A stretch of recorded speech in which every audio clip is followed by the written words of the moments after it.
ಹುಬ್ಬಳ್ಳಿಯಲ್ಲಿ ಪ್ರಹ್ಲಾದ್ ಜೋಶಿ ಅವರು ರಾಜ್ಯ ಸರ್ಕಾರದ ವಿರುದ್ಧ ಕಿಡಿಕಾರಿದ್ದಾರೆ. ಒಂದೇ ಒಂದು ರಸ್ತೆ ಮಾಡಲಿಲ್ಲ. ರಾಜ್ಯದಲ್ಲಿ ಕಾಂಗ್ರೆಸ್ ಸರ್ಕಾರ ಬಂದ ಮೇಲೆ ಕಳೆದ ತಿಂಗಳು 2,000 ರೂಪಾಯಿ ಏನು ಮಹಿಳೆಯರ ಅಕೌಂಟ್ಗೆ ಹೋಗಬೇಕು, ಆ ಅಮೌಂಟ್ ಕೂಡ ಅಕೌಂಟ್ಗೆ ಹೋಗಿಲ್ಲ. ರಾಜ್ಯದಲ್ಲಿ ಕಾಂಗ್ರೆಸ್ ಸರ್ಕಾರ ಬಂದ ನಂತರದಲ್ಲಿ ಅಭಿವೃದ್ಧಿ ಶೂನ್ಯ. ಒಂದರ್ಥದಲ್ಲಿ ದರಿದ್ರವಾಗಿದೆ ರಾಜ್ಯದಲ್ಲಿ ಕಾಂಗ್ರೆಸ್ ಸರ್ಕಾರದ ಕಾರ್ಯವೈಖರಿ ಅಂತ ಕಾಂಗ್ರೆಸ್ ಸರ್ಕಾರವನ್ನ ಟೀಕಿಸಿದ್ದಾರೆ ಕೇಂದ್ರ ಸಚಿವ ಪ್ರಹ್ಲಾದ್ ಜೋಶಿ. ಕಲ್ಲು ಹುಡುಕುವಂಥ ಕೆಲಸವನ್ನು ಸನ್ಮಾನ್ಯ ಸಿದ್ದರಾಮಯ್ಯನವರು, ಮೊಸರಲ್ಲಿ ಕಲ್ಲು ಹುಡುಕುವಂಥ ಕೆಲಸವನ್ನು ಸಿದ್ದರಾಮಯ್ಯನವರು ಬಿಡಬೇಕು. ನೀವು 170 ರೂಪಾಯಿ ಎಷ್ಟು ಜನಕ್ಕೆ ಕೊಟ್ಟಿದ್ದೀರಿ? ಕಳೆದ 2 ತಿಂಗಳಿಂದ ನಿಮ್ಮ ಗೃಹಲಕ್ಷ್ಮಿ ಯಾಕೆ ಜಮಾ ಆಗಿಲ್ಲ? ಹಾಲಿನ ದರ 50 ml ಜಾಸ್ತಿ ಅಂಥೇಳಿ ಜನರಿಗೆ ಮೋಸ ಮಾಡುವಂಥ ಕೆಲಸ.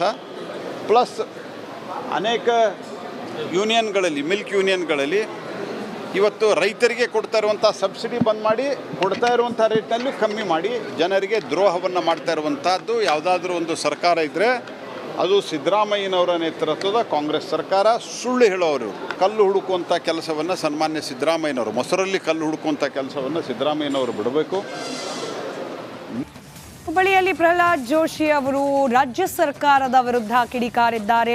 ಒಂದೇ ಒಂದು ರಸ್ತೆ ಮಾಡಲಿಲ್ಲ. ರಾಜ್ಯದಲ್ಲಿ ಕಾಂಗ್ರೆಸ್ ಸರ್ಕಾರ ಬಂದ ಮೇಲೆ ಕಳೆದ ತಿಂಗಳು 2,000 ರೂಪಾಯಿ ಏನು ಮಹಿಳೆಯರ ಅಕೌಂಟ್ಗೆ ಹೋಗಬೇಕು, ಆ ಅಮೌಂಟ್ ಕೂಡ ಅಕೌಂಟ್ಗೆ ಹೋಗಿಲ್ಲ.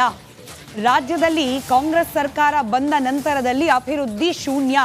ಒಂದರ್ಥದಲ್ಲಿ ದರಿದ್ರವಾಗಿದೆ ರಾಜ್ಯದಲ್ಲಿ ಕಾಂಗ್ರೆಸ್ ಸರ್ಕಾರದ ಕಾರ್ಯವೈಖರಿ ಅಂತ ಕಾಂಗ್ರೆಸ್ ಸರ್ಕಾರವನ್ನ ಟೀಕಿಸಿದ್ದಾರೆ ಕೇಂದ್ರ ಸಚಿವ ಪ್ರಹ್ಲಾದ್ ಜೋಶಿ.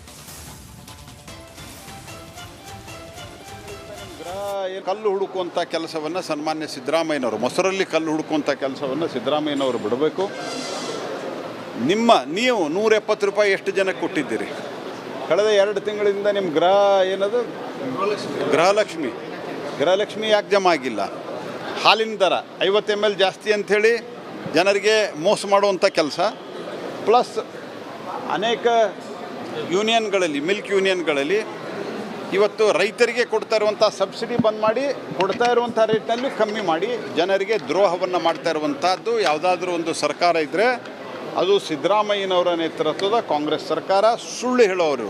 ಕಲ್ಲು ಹುಡುಕುವಂಥ ಕೆಲಸವನ್ನು ಸನ್ಮಾನ್ಯ ಸಿದ್ದರಾಮಯ್ಯನವರು, ಮೊಸರಲ್ಲಿ ಕಲ್ಲು ಹುಡುಕುವಂಥ ಕೆಲಸವನ್ನು ಸಿದ್ದರಾಮಯ್ಯನವರು ಬಿಡಬೇಕು.